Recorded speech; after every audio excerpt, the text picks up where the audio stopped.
안녕하세요, 지혜신당입니다. 이번 영상에서는 개그맨 이선빈님 한번 점사 봐보도록 하겠습니다. 한번 시작해볼게요.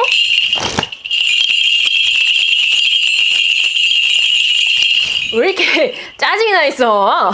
성격이 이게 과거사 때문에, 이게 과거사도 심지어 어린 시절 개인사 때문에 이게 짜증이 이렇게 올라와 있는 게 청소년기 성격이 그대로 유지가 되어 있나 봐요. 그래서 이 성격을 토대로 일을 하는데 또 활용하고, 버티는데도 활용하고, 또 꿈꾸는데도 활용하고, 그리고 또 시도하는데도 활용하고, 이거를 계속 연료로 쓰고 있나 봐요. 이게 문제가 뭐냐면 짜증이 내가 풀리는 순간 나는 연료를 잃게 되거든요. 근데 어릴 때는 이렇게 갈 수 있지만 순수하게 어떤 나의 꿈, 나의 행복 이런 것들이 원천이 되어야지만 이게 원자력처럼 계속 돌렸을 수가 있어요.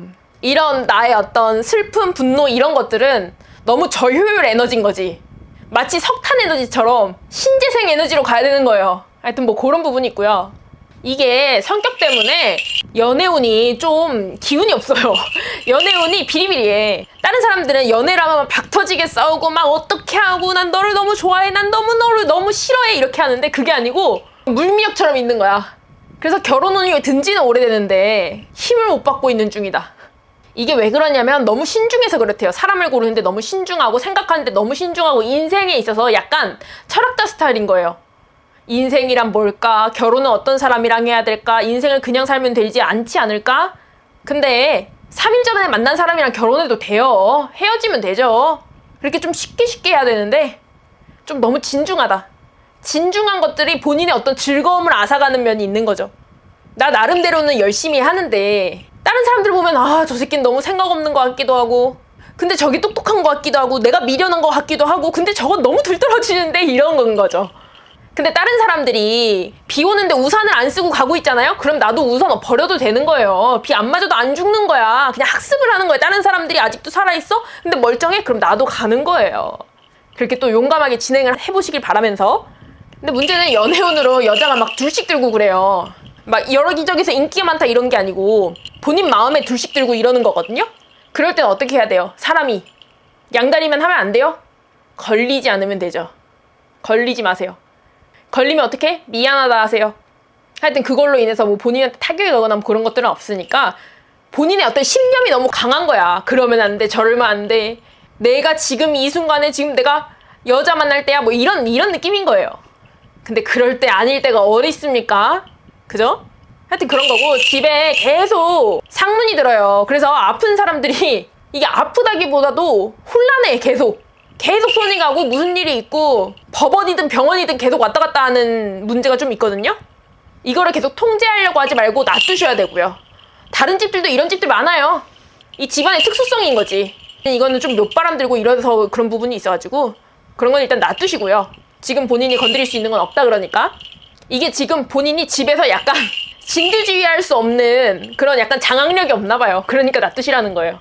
본인이 어떤 장악력이 있는 사람이 되고 싶은데 장악력 원업인데 그래도 그냥 본인의 포지션이 이러하니까 그냥 놔두시라. 그리고 주변 사람들 말을 그냥 말 그대로 물리적으로는 듣되 다 들으려고 하지 말래요. 특히 뭐 이런 내용인가 봐. 다른 사람들한테 안 나눠갖기 위해서 소속사를 들어갈 때 몇 대 몇으로 계약을 해야 된다든지 아니면 어떻게 들어가면 사기를 당한다든지. 근데 지금 이게 운이 돈을 크게 벌 수 있는 운이 아니거든요? 그럼 어떤 얘기냐면 어떤 사람이랑 계약을 하되 그 사람이 유리한 계약을 해야 된다는 거예요. 다른 사람들은 나를 예뻐하고 나를 걱정하니까 도움을 주려고 이런 계약은 하면 안 돼. 이런 계약했다가 나 엄청 후회했어. 이런 얘기 하는 건데 이게 거꾸로 말했을 때 그런 계약 그리고 또 돈을 많이 가져가지 않는 브로커 뭐 어떤 연예기회사 사장 뭐 이런 사람이 될 수도 있겠죠? 그런 사람들이 아니었으면 이 사람들이 떴을까? 이 사람들이 잘 됐을까? 이런 거 부분도 생각을 좀 해봐야 되는 거예요. 이런 사람들이 영업력, 왜냐면 그 사람들도 자기가 가져가는 파이가 커야지만 이 사람이 진심으로 할 수 있을 거 아니야. 내가 똑똑하게 하려면 바보를 데려다 써야지 맞겠지만 바보를 데려다 쓰는 것이 똑똑한가? 생각을 좀 해봐야 되는 거예요. 똑똑한 사람들은 욕심이 있기 마련이에요. 그러면 나의 파이가 작을 수도 있어. 그 사람이 나에 대해서 예를 들면 10%는 가치를 더 쳐줬어야 됐지. 뭐 그런 것들은 좀 내려놓고 가야 되는 지금 운이거든요. 근데 문제는 이번에도 그렇고 다음 계약도 그렇고 그 다음 계약엔 괜찮아요. 이 다음 계약에서는 아는 사람들이 좀 많아져서 이걸 돌릴 수 있는 그런 상황이 된다. 근데 그때는 좀 더 내려놓은 상황. 예를 들면 이런 거 허례허식 이런 것들을 내려놓은 연예인스러움이라는 개념이었고 이걸 산업으로 정말 접근을 할 수 있었을 때 그때는 괜찮은데 그 전까지는 남들이랑 나눠 먹고 가야 된다. 좋은 마음으로 그렇게 하자는 게 아니고 왜냐면 그 사람들이 불쌍한 사람들은 아니잖아. 나누려면은 불우이웃을 돕는단 모를까. 불우이웃은 아니지만 어찌됐건 본인의 이 사업운이 본인의 어떤 금전운이 남들이랑 나눠 먹어야지만 올라갈 수 있다. 그러니까 생 본인 혼자 못 걸어 올라가는 거지. 에스컬레이터를 빌리거나 동아줄이라도 잡아야 되는 거야. 그냥 동아줄 비용을 내야 되는 거야. 근데 동아줄 비용 내기 싫어갖고 안 올라간다? 이건 합리적인 선택이 아닌 거지. 근데 이게 주변 사람들의 걱정이나 주변 사람들의 조언들이 이런 것들을 못 잡겠네. 야, 저거 잡으면 얼마인 줄 알아? 약간 사설구급제처럼. 근데 급하면 사설구급제 타야지. 언제나 현실 앞에 이득, 불이득 이런 것들을 따지면서 사는 것이 전체적인 그림으로 유리하지 않을 수도 있어요. 그래서 주변 사람들이 조금 독이 되는 지금 상황이 있는 거고 그리고 이사를 좀 가시래. 좀 더 욕심내서 남들이 사는 연예인 집 요런 데로 좀 더 욕심내서 가시래요. 그래야지 본인의 어떤 이 마인드 자체가 조금 보수적으로 이렇게 닫혀있다 보니까 이게 개방적으로 했을 때 이 사람이 왜 이 사람 포텐셜이라는 게 있잖아요. 이 사람이 가장 잘할 수 있는 버전을 갖다가 생각을 해보면 이 사람의 배포가 커지고 이 사람의 무대가 커지고 이 사람에게 사람들이 박수를 더 많이 보내주고 이래야지만 이 사람이 좀 더 어떤 날것의 모습, 진짜의 모습 이 사람이 정말 왜 사람들이 개그를 보면 개그는 기세다라고 하잖아요. 정말 자신감이 있어야 되거든요. 이 사람이 정말로 마음이 괜찮아야 되는 거야. 안 웃으면 어쩌라고 이렇게 되는 거예요. 하여튼 그런 면에서 본인의 태도, 기세 이런 게 중요하기 때문에 좀 좋은 집, 큰 집이라기보다 좋은 집에 더 가까운 좋은 집이 보통 크겠지만 하여튼 그런 데로 좀 더 이사를 가셔서 그런 사람들이랑 어울리고 그러니까 사람들을 내가 이런 사람한테 말 걸어도 될까? 이런 사람하고 어울려도 될까? 이런 사람이 나하고 놀아줄까?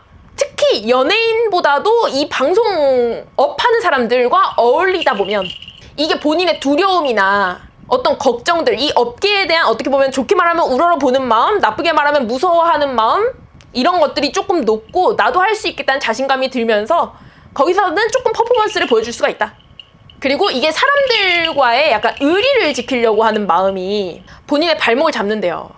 근데 사람들과 같이 내가 하던 일을 하던 사람들, 예를 들면 스텝이라든지 같이 일하던 스텝이랑 같이 일하지 않으면 예를 들면 내가 새로 계약을 했는데 같이 일하는 스텝들을 데려올 수 없어. 이렇게 하면 내가 의리를 버린다든지 내가 돈의 사람을 판다든지 그런 사람이 된 게 아니고 사실은 연예인은 무조건 떠야지만이 주변에 있던 사람들은 나 쟤랑 같이 일했잖아. 이게 이 사람들은 포트폴리오예요. 의리를 지키려면 버리고 가라. 그런 말씀 드립니다. 하여튼 이게 본인 자체가 누군가하고 같이 하고 뭐하고 이런 것들이 좀 퍼포먼스가 안 나고 본인 혼자 슬퍼하고 괴로워하고 힘들어하고 눈치 보고 새로운 사람 만나고 또 다른 데 올라가고 새로운 사람 만나고 또 다른 데 올라가고 이래야지 운이 좀 트이고 내가 받아와가지고 얘하고 나눠 먹고 이래야지 좀 운이 트이는 운이기 때문에 사실은 요즘 와가지고 유튜브나 뭐 이런 것들 하면서 팀이라는 개념이 생기지 옛날에 팀이라는 개념이 어딨어요. 그리고 개그맨이 어딨어. 다 연기자지. 연기자와 연출자 이런 관계인 거죠. 이 사람들은 원래 다 혼자 다니는 거예요. 라디오를 해도 혼자, 드라마를 해도 혼자 그냥 그렇게 사는 거예요. 그러니까 그런 것들 이 성격 자체가 두려움이 많은 성격이니까 또 던져놓으면 잘하거든요. 그러려면 어떻게 해야 돼? 본인이 그냥 던져놔야 돼. 에라 모르겠다. 그냥 답장을 보내버리고 핸드폰 던져버려야 돼. 이렇게 하시면서 이렇게 진행을 하시면 되겠고 이게 성격상 꼼꼼하니까 이게 페이를 10만을 올려 낮춰 이런 것들 좀 내려놓고 물론 나중에 보면 와 쟤는 얼마 받았었어? 나한테 알려줬어야지 작가님 나한테 이럴 수 있어 이렇게 할 수 있겠지만 본인한테 금전운이 지금 크게 들어오는 상황이 아니기 때문에 그런 것들을 꽂히다 보면 본인이 이걸 지속을 못한다는 거예요. 왜냐면 힘드니까 예민하니까 이것들이 나의 대접으로 느껴지니까. 근데 그런 것들을 신경 안 쓰면 본인은 훨씬 더 나은 퍼포먼스를 보이고 그 퍼포먼스가 나에게 또 돈을 불러오는 건데 하여튼 이런 것들이 소탐대실이 되니까 신경 쓰셔서 또 잘 되셨으면 좋겠고 웬만하면 본인이 차는 운전하지 마시래요. 차 운전하는 게 좀 산만한가 봐. 이게 막 여기 봤다 하는 게 아니라 이게 생각이 많은가 봐요. 그래서 차로 인한 구설수가 좀 있으니까 그런 것들 좀 삼가시면서 연예인은 차 운전 안 하는 게 좋아요. 사실은. 그리고 아까 전에 사람들 많이 만나라고 했잖아요. 연출자 같은 사람들. 그럼 술 먹고 다녀야지. 그러니까 그런 것들 운전대 좀 놓으시고 그렇게 또 앞으로 승승장구하시길 바라겠습니다. 또 이렇게 이번 영상 마치면서 또 다음 영상에서 뵙겠습니다. 안녕히 가세요.